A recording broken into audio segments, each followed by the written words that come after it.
देखो, नया नियम के प्रकाशित वाक्य के 11 के 12 नंबर में क्या लिखा है? यहाँ पर साफ साफ लिखा है, और उन्हें स्वर्ग से एक बड़ा शब्द सुनाई दिया कि यहाँ ऊपर आओ। यह सुन वे बादल पर सवार होकर अपने बेरियों के देखते देखते स्वर्ग पर चढ़ गए। अब बताओ जरा, स्वर्ग पर चढ़ना क्या पाखंडों का काम नहीं है?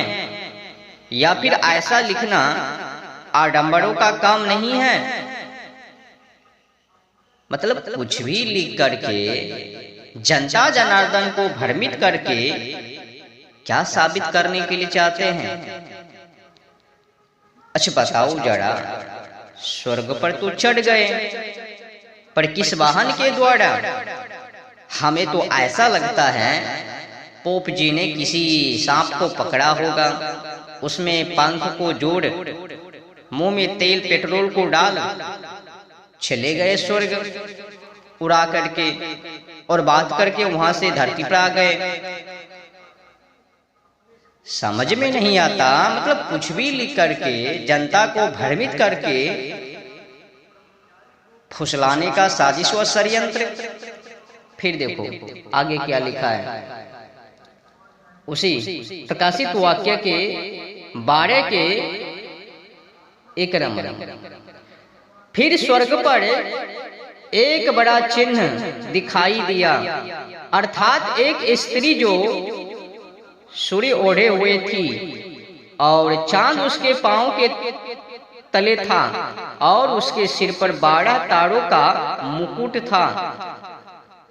फिर 2 नंबर में लिखता है, वह गर्भवती हुई और चिल्लाती थी। अब बताओ जरा, स्वर्ग में भी चिल्लाती हैं, और मुश्किल की काम ये है कि स्वर्ग पर वहां पर भी गर्भवती होती है। अब समझ में नहीं आता, जब वहां पर गर्भवती तो इसका मतलब है वहां पर तो सास ससुर भी और सब कुछ होता होगा। जब गर्भवती होकर के चिल्लाती थी तो समस्या है, वहां पर भी पृथ्वी के जैसा जनसंख्या का बाढ़ और अंधकार का काम। भाई साहब, हम तो यही कहूंगा, दोनों हाथ जोड़ यहीं पर बैठ क्षमा मांग लो, वहां पर जाने की कोई जरूरत नहीं है। जब स्वर्ग में महिला चिल्लाती है तो पृथ्वी पर ही क्यों ना चिल्लाया जाए।